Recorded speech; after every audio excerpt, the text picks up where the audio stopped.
Hi, everyone. So welcome to the webinar. We are going to talk about pharmacogenomics, common variants, and common drugs among Hong Kong Chinese. This webinar is proudly co-organized by the Chinese University of Hong Kong, the School of Pharmacy, CHK, HKAPI, as well as Codex Genetics Limited. So we're proud to invite Ms. Sabrina Chen from the Hong Kong API, the Hong Kong Association of Pharmaceutical Industries. So Sabrina is the Senior Executive Director of the Hong Kong Association of the Pharmaceutical Industry. She is also serving as a member of the high-level steering committee of various government statutory bodies. She is very experienced in the pharmaceutical industry, and she is also actively improving the landscape of pharmaceutical researchers as well as pharmacogenomics in Hong Kong. So may I invite Ms. Sabrina Chen to talk more about HKAPI as well as to kick off this webinar. May I invite Ms. Sabrina Chen? Thank you. Thank you, Alan. It is my great honor to introduce our association this morning and make such an opening remark for this very meaningful talk. Hong Kong API, the Hong Kong Association of Pharmaceutical Industry, we representing 33 multinational R&D pharmaceutical companies in Hong Kong, such as Roche, Sanofi, Aventis, GSK, those big names, all of you know about that. And at the same time, we provide 70% of prescribing medicines in Hong Kong. And we have a mission. Our mission is to expedite the access of innovative healthcare solutions of people of Hong Kong and Macau with high ethical standard. With such a mission, we decided to build an ecosystem of bringing innovative healthcare solutions to Hong Kong. So we have 31 associate members. Codex Genetics is one of the associate members, such as a lot of medtechs, medical device, clinical trial centers, and distributors. Those are our associate member. We work together to achieve our mission. And Codex Genetics not only providing genetic test service in Hong Kong, actually they work with us closely to achieve the mission by bringing some very meaningful educational series to the pharmaceutical industry people and also pharmacists and medical professionals to Hong Kong.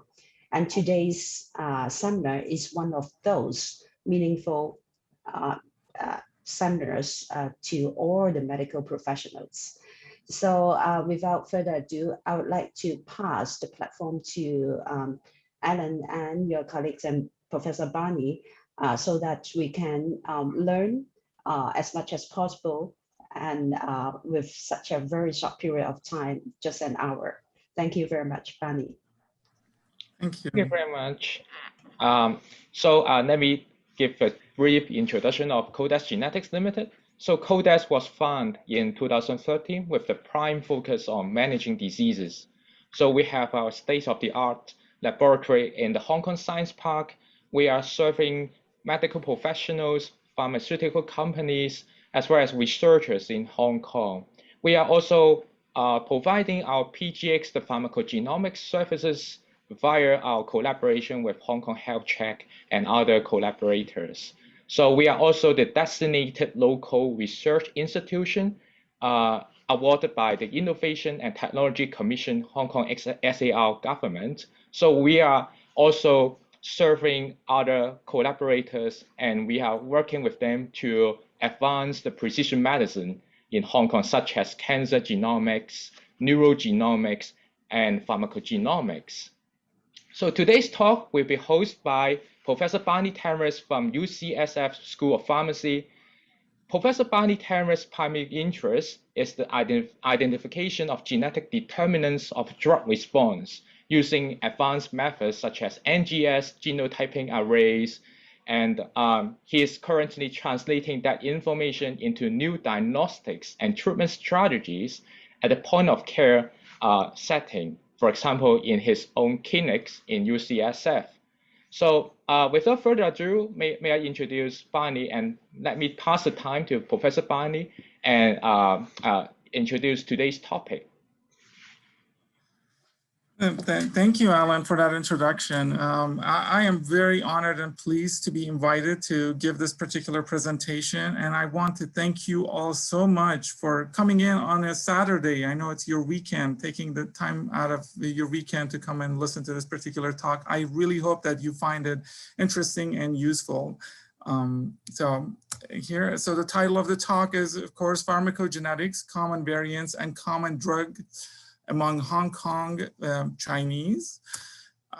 So my disclosure is that I am a scientific advisor to Kodak Genetics. So I'm very pleased to be working with the wonderful team of Kodak's scientists. And these are the learning objectives that I have for you for today. Basically, we'll be talking about the prevalence of actionable pharmacogenetic variants among Hong Kong Chinese and their potential clinical impact. And this comes from a paper that was recently published. It's a very interesting paper, and we'll discuss that further.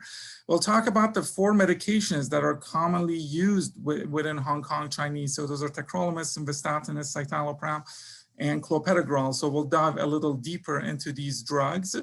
And hopefully we can describe the clinical recommendations for all of these by the end of this talk, and then describe potential risks and benefit of pharmacogenetics guided dosing of tac, escitalopram, and clopidogrel. As Alan introduced, as Alan was introducing me, so I wanted to just touch on the fact that my areas of interest is pharmacogenetic discovery and clinical application of pharmacogenetics. I am a pharmacist, and I'm always looking to see how we can apply all this really unique knowledge to clinical practice and help our patients. But discovery is an important part of it as well. With that, I'm just some part of my background. Hyper-personalization is the theme for our time. We log onto the website or network that we want. We watch programs that we like, listen to music that we want. All of this is personalized to our needs, and we access this content whenever we want. And what's driving this personalization is the internet, and the digital era has fueled this personalization.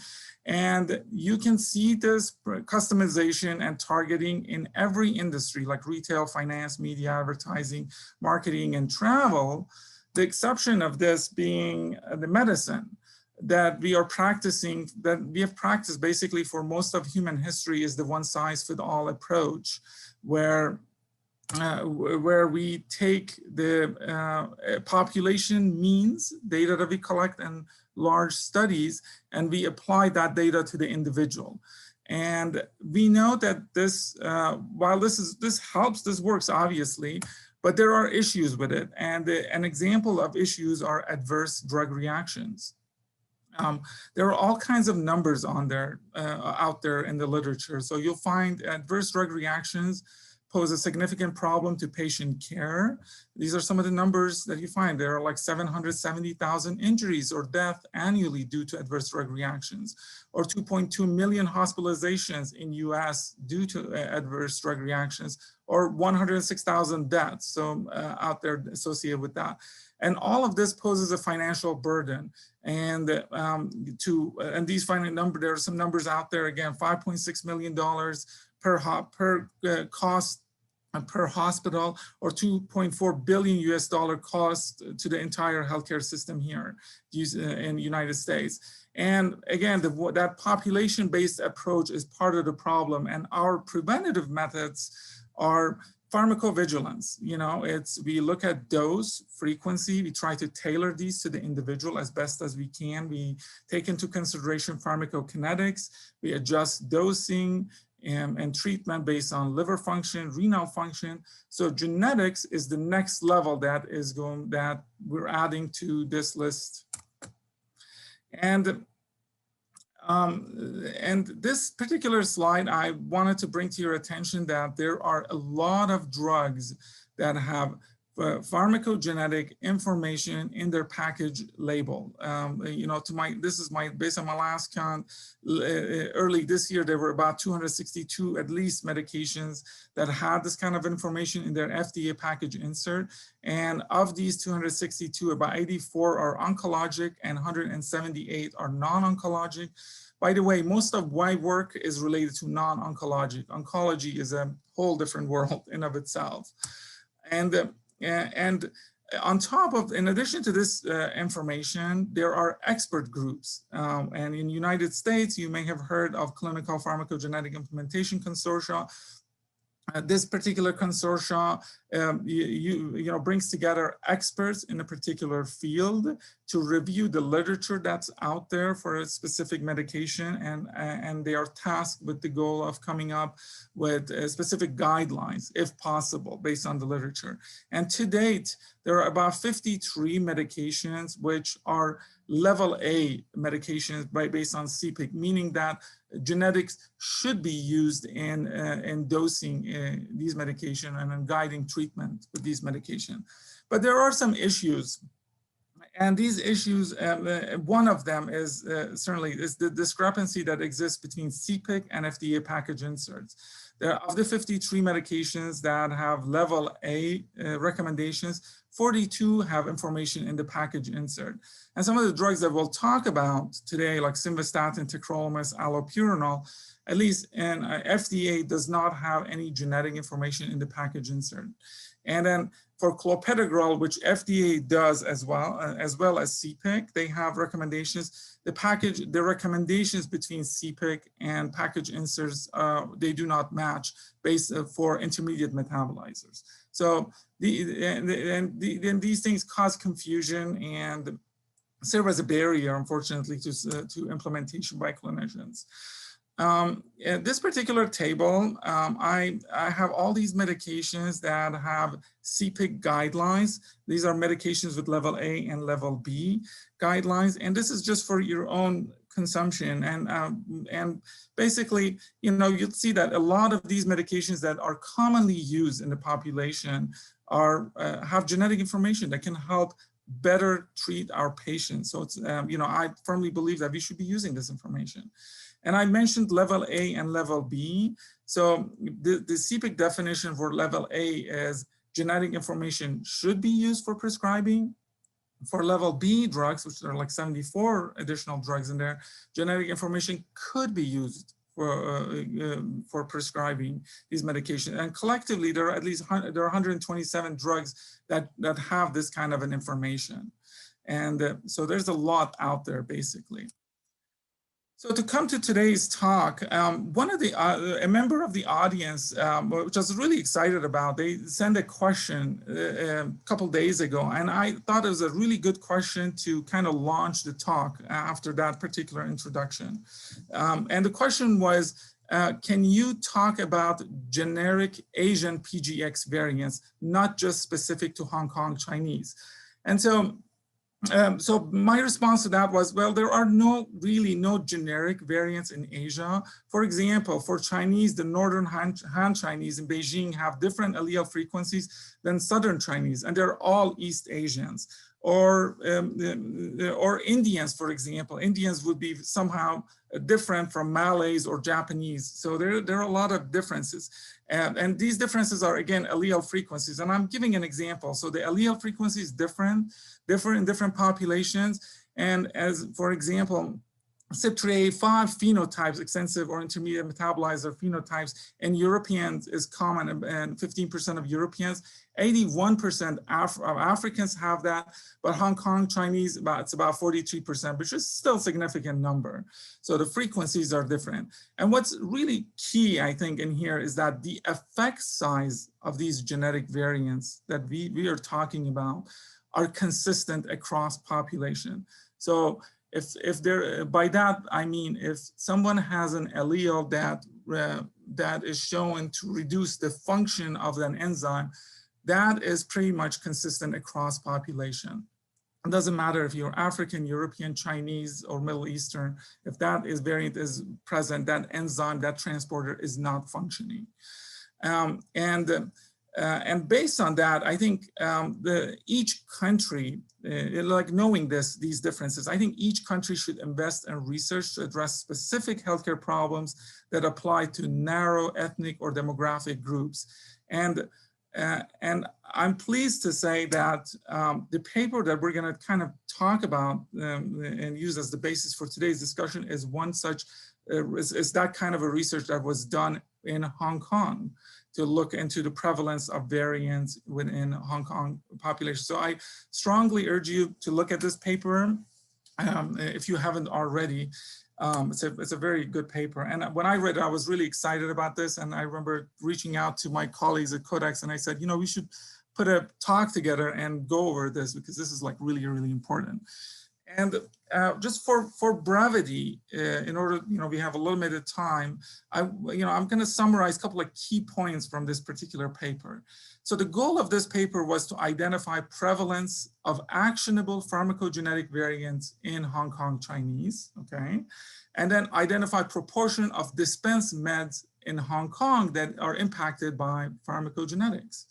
So in their methods, this was a secondary analysis of exome data that was collected from 1,116 Hong Kong Chinese patients, and these were participants that had participated in an exome study for diagnosis of rare disease from, I believe, from 2012 to 2019.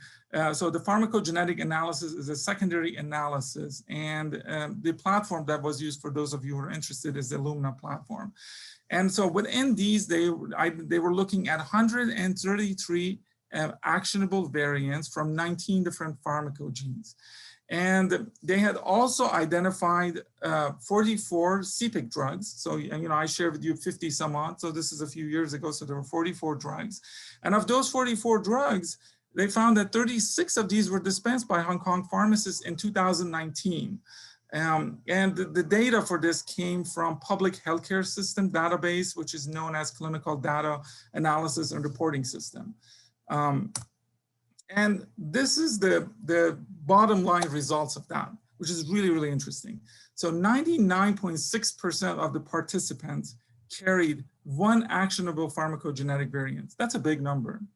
And incidentally, a recent study that came out, this is in 2020, this looked at the UK Biobank data, and the study was really large. This particular study had close to 500,000 participants from the UK Biobank, and they found that 99.5% of their population had at least one actionable pharmacogenetic variant. So these variants are common, they are there. And going further, looking in the Hong Kong populations, they found that 1 out of 7 people in Hong Kong was prescribed at least one out of these 36 drugs that had the CPIC pharmacogenetic guidelines. And Hong Kong, the healthcare system, spent $33.5 million on these 36 medications. And of those $33.5 million, about 8.2 million were spent on patients who had actionable pharmacogenetic phenotypes. So that means these patients, genetic would have helped pick an alternative, perhaps, treatment for them. So it's a significant number. And this is a breakdown of some of the top medications on that list. So tacrolimus, the CYP3A5 phenotype was present in 43% of Hong Kong Chinese, and about $4.3 million were spent in that. And there were 1,813 individuals that were impacted, that would have been impacted by this. Escitalopram, it's a medication that's used for the treatment of depression or anxiety. So CYP2C19 phenotype is important, and 11.96% of patients had that actionable phenotype, and you see the dollar amount spent in there and the number of patients impacted. And simvastatin, the cholesterol medication, $710,000 were spent, and there were 146,000 people that would have been affected. And the variant of the phenotype that was actionable was present in 25% of the participants. So it's a significant number. And And taking that table that I introduced to you earlier, looking at, trying to highlight drugs with frequency of actionable phenotypes that was present in more than 10% of the 1100 HK participants. You see that I'm highlighting them. So these are like more than 10% of these population had actionable phenotype that would have impacted all of these drugs that I've highlighted in red. So potentially at least 1 out of 10 patients would have would be affected by this, which is a significant number. So I hope you find this useful in your practice. And so one more thing about the results from that paper is that the top 3 medications with highest frequency of actionable phenotypes were clopidogrel, tacrolimus, and warfarin. And you see the numbers that are in there in terms of actionable phenotypes that are available. So the focus of this talk is going to be, I'm going to dive a little deeper on clopidogrel, escitalopram, simvastatin, and tacrolimus. Warfarin is such a complicated drug, you need a whole hour to talk about it. Although some of these medications, you can spend an hour on each one of these medications. So I've tried to condense things and try to hopefully simplify them and not do a data dump on all of you with respect to these medications. So I hope you find this interesting. So tacrolimus, so it's a backbone of immunosuppression to maintain allograft viability post-transplant. There is ample evidence in support of correlation between plasma concentration and tacrolimus and outcome. And so low concentrations of tacrolimus have been associated with increased risk of organ rejections. High plasma concentrations have been associated with neurotoxicity, nephrotoxicity, high blood sugar, hypertension. And to optimize allograft survival, therapeutic drug monitoring is the standard of care. And here at UCSF, we check, for patients that are admitted, we check the level of tacrolimus every day, daily. And then there are various factors that impact concentration of tacrolimus, and these include like food, age, weight, sex, concurrent medication, and genetics. So it's always, for this audience, I'm probably preaching to a choir that we don't just look at one factor. The drug response is multifactorial. And in terms of pharmacogenetics, what do we know about tacrolimus pharmacogenetics? There are numerous studies that have identified association of variants in CYP3A and ABCB1 with tacrolimus pharmacokinetics. But CYP3A5 phenotype has been most consistently associated with tacrolimus pharmacokinetics.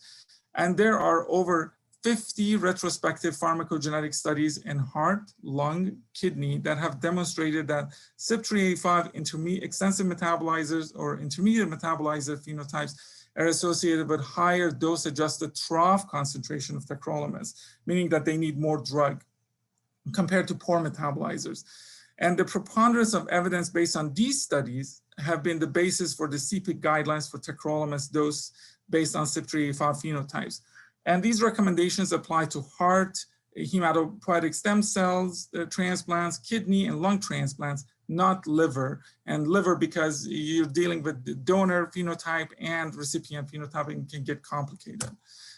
And here are the recommendations by CPIC. So basically for a patient that is poor metabolizer, start the standard, the recommendation is start the dose based on the standard recommended dose is fine, which is in the package insert. But for intermediate metabolizer and extensive metabolizer, the recommendation is to increase the dose.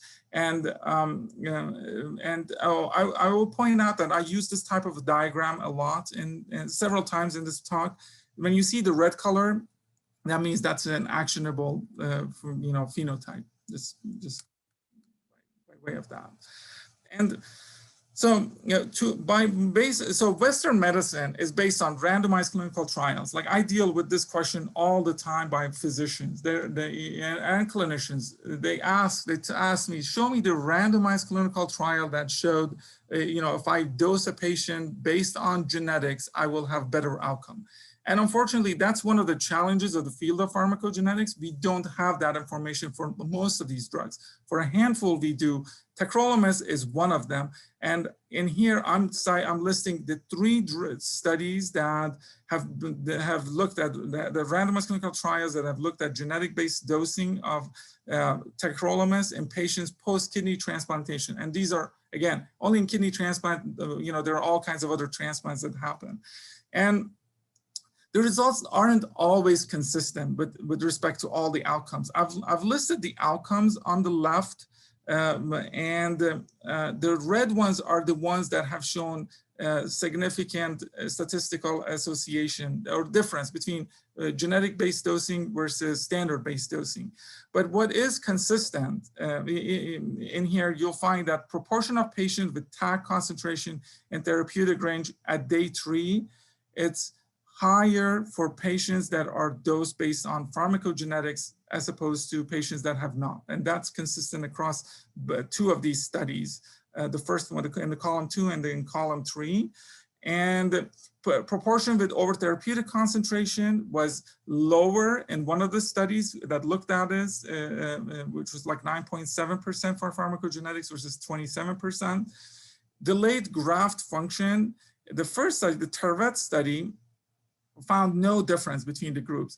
Oddly and unexpectedly, you know, and in the last study in here, pharmacogenetic based dosing of tacrolimus, in that particular group, there was a delayed in graft function, which is not desirable. But fortunately, that was not, there was no association between that and death, which was, you know, the ultimate and, you know, effect, that adverse effect.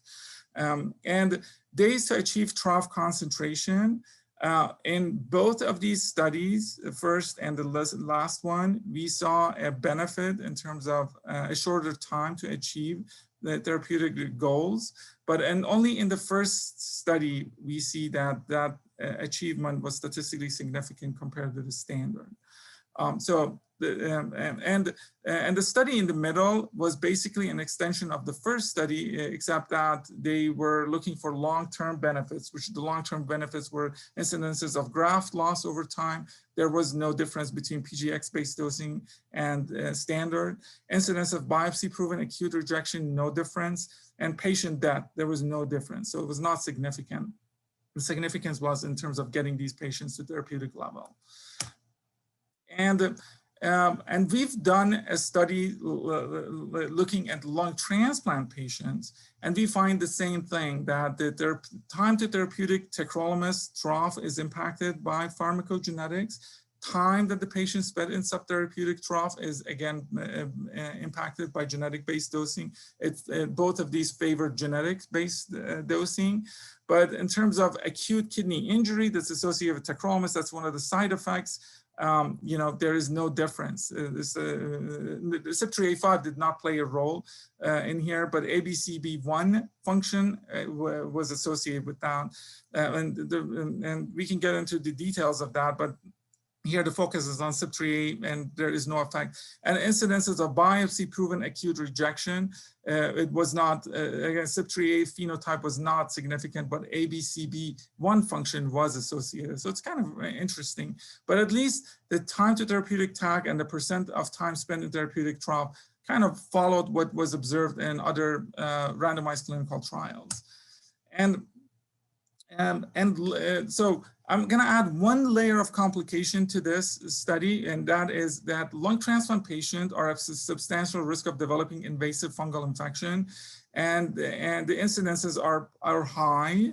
And then guidelines recommend 3 to 6 month post-transplant prophylaxis with antifungal with spectrums that includes aspergillus. And in patients who do develop fungal infection, treatment can be from 6 weeks to lifelong.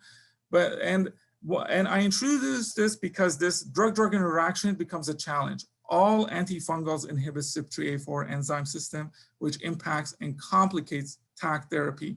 And incidentally, the CPIC guidelines that I shared with you, they do not take into account these, you know, this drug interaction. So, I've touched on this, but you know, this is one of my favorite slides. I always like to bring in and remind the audience that drug response and variability is complicated. There are environmental factors, physiologic factors, drug interaction, and biologic factors that impact that response. And so, you know, obviously, the biologic factor we're talking about is genetics, but in this case, I'm introducing voriconazole, and that is a drug interaction.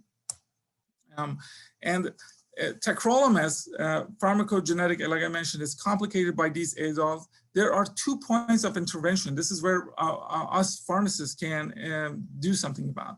One is a tacrolimus initiation. So the patient is post-op and they are on an azole.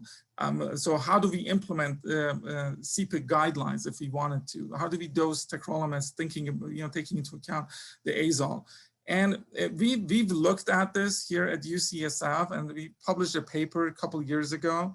And interestingly, in this study, we had 100, because this is a retrospective study, so it's not, right now, you cannot put patients on post-op without an antifungal. That's not the standard of care. They all should be. So we had 321 patients over the last 15, 20 years who've been transplanted. Of those, 142 did not have antifungal on board. This is from years ago. But when we compared when we genotyped those patients and looked at the effect of genetics, we certainly see a trend for the extensive metabolizers requiring a higher total daily dose compared to intermediate metabolizers and poor metabolizers who were on voriconazole. And the same trend is kind of visible for posaconazole. So based on this, our thinking and following CPIC guidelines has been to recommend the starting dose of TAC for poor metabolizers. So we start the patients usually at 1 milligrams, without any genetics. Now, based on genetics, we adjust that. So if it's 1 milligram, you have to increase it by 1.5-fold for the intermediate metabolizers, and for extensive metabolizers, we feel comfortable going up 2-folds in that particular dose. And what's also important to keep in mind is that these doses, based on this kind of a study, we have guardrails. We know that if we go to 2 milligrams BID, we're not outside this 4.2 milligrams or 6 milligrams, the confidence interval that you're seeing in here. So we have some guardrails, and we feel confident that this is working. And we're indeed doing this right now at UCSF. And then the next point of complication is when the patients come off of azole in a few months. And as they come off of their posa or voriconazole, the enzyme starts, the inhibition is gone basically, and the metabolism kicks in. And so obviously that will decrease the concentration of tacrolimus in plasma for these patients. And we have looked at data. This is unpublished data, but it's exciting. This is like from literally like last week.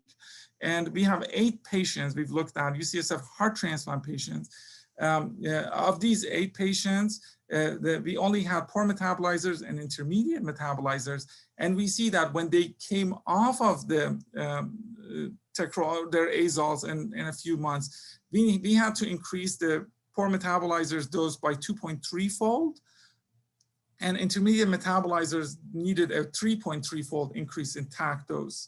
And so our thinking following CPIC guidelines and this data is that, so if a patient comes off of tacrolimus, and they're poor metabolizer, we are going to increase that, whatever dose they're on, by 2-fold.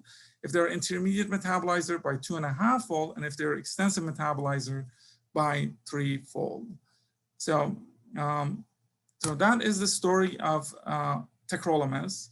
So the next drug that we have on that list is simvastatin. As you all know, it's a commonly prescribed medication to reduce cholesterol and atherosclerotic prevention in cardiovascular disease. And there's ample data that shows polymorphism in SLCO1B1. Drug transporter affects adverse reactions with this drug. And most common adverse reactions, and common, I mean 1 to 5%, include myalgia, myopathy, and rhabdomyolysis. And CPIC has specific recommendations based on SLCO1B1 phenotype for dosing simvastatin. And these recommendations are all specific to one variant in this particular gene. And there are other variants, but data is mostly available for this particular variant. And in this case, low functioning transporter or intermediate functioning transporter, the recommendation is to decrease the dose, but it does not offer an exact number. either you decrease the dose or you consider it an alternative. So if a person has a normal functioning transporter, obviously select the desired dose.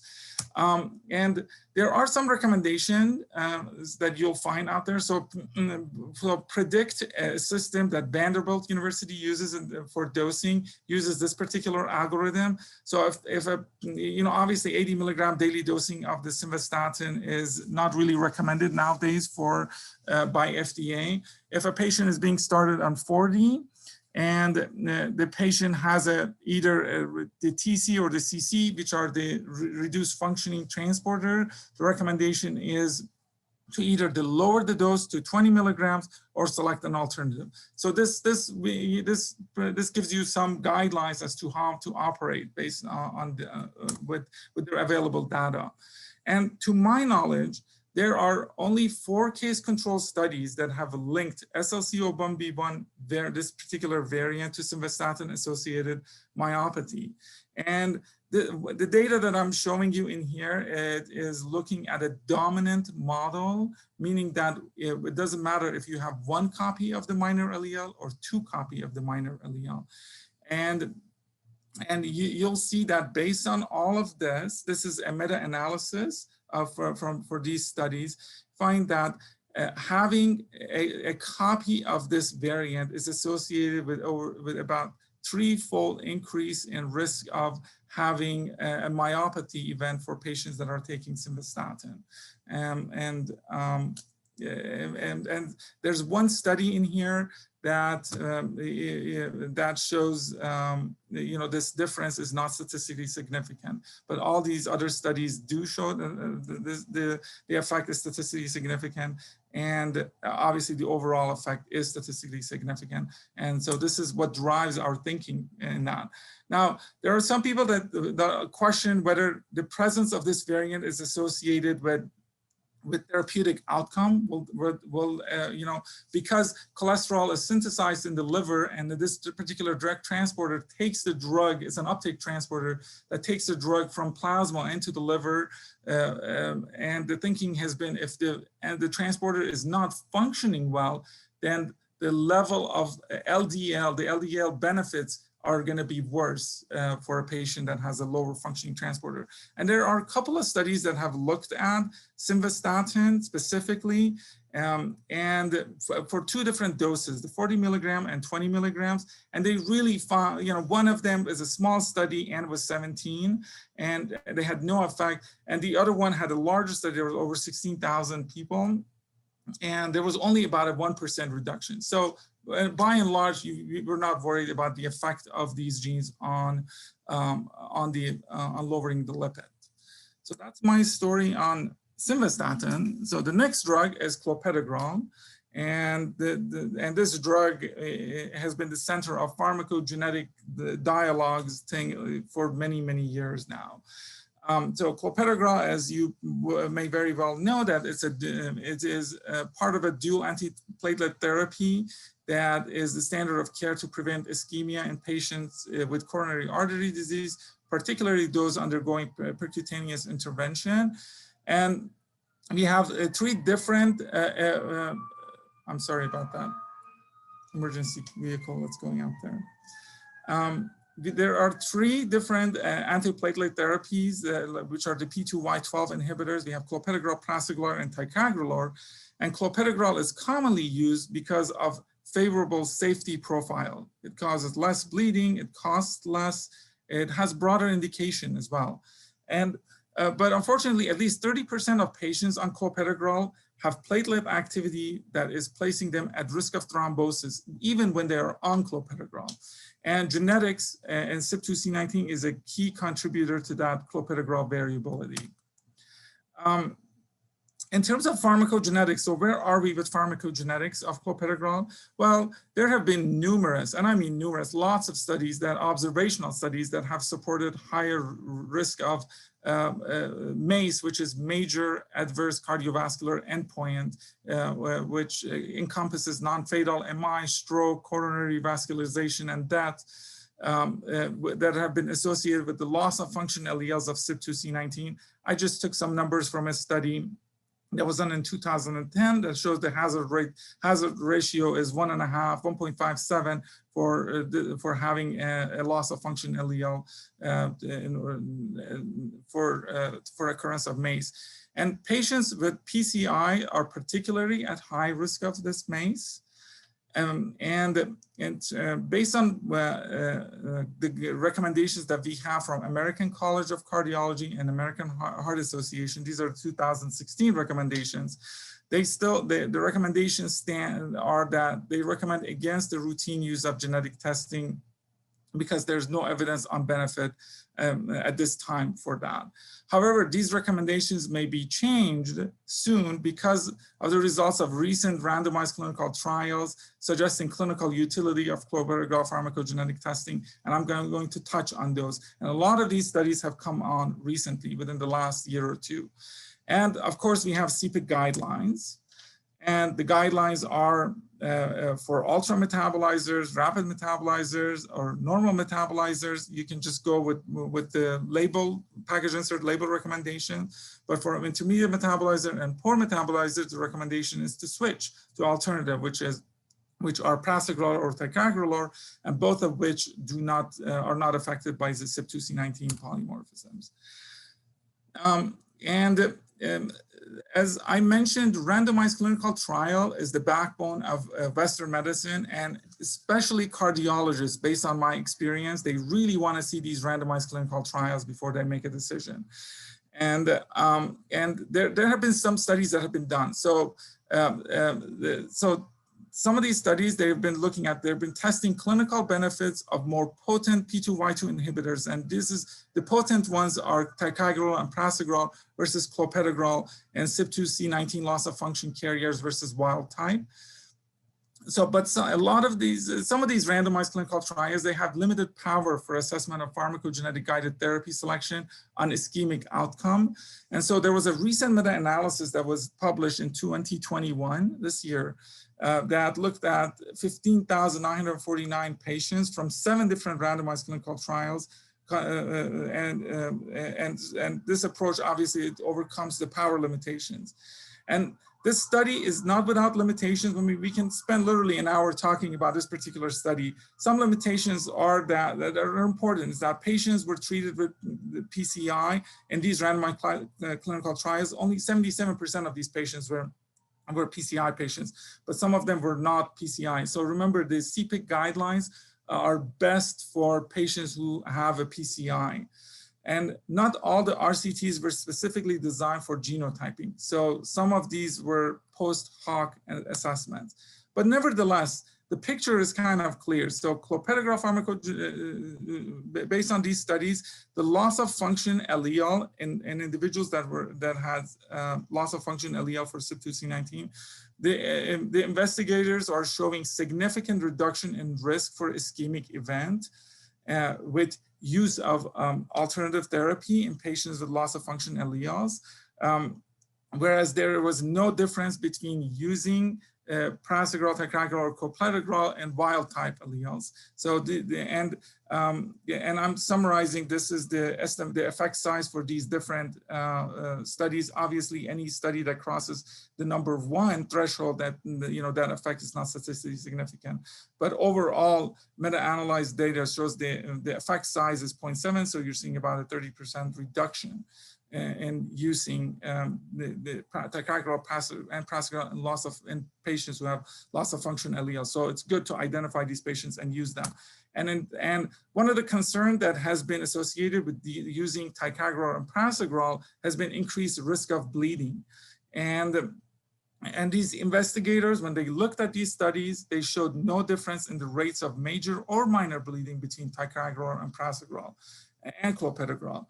And incidentally, I'll go back to one thing that I wanted to touch on, is that this particular study, the Prairie study, is the Taylor PCI study, if you're familiar with. That's one of the largest one that was conducted last year.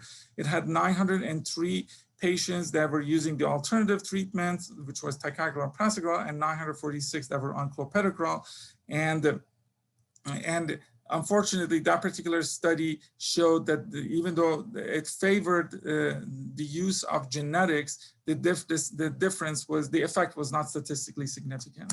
And then one last study that I was going to go on is the popular genetic trial. And this was a de-escalation approach, which, so for this particular study, patients were undergoing PCI with stent implementation. They were assigned in a 1:1 ratio to receive either prasugrel or ticagrelor, or majority were actually on ticagrelor, and then or clopidogrel.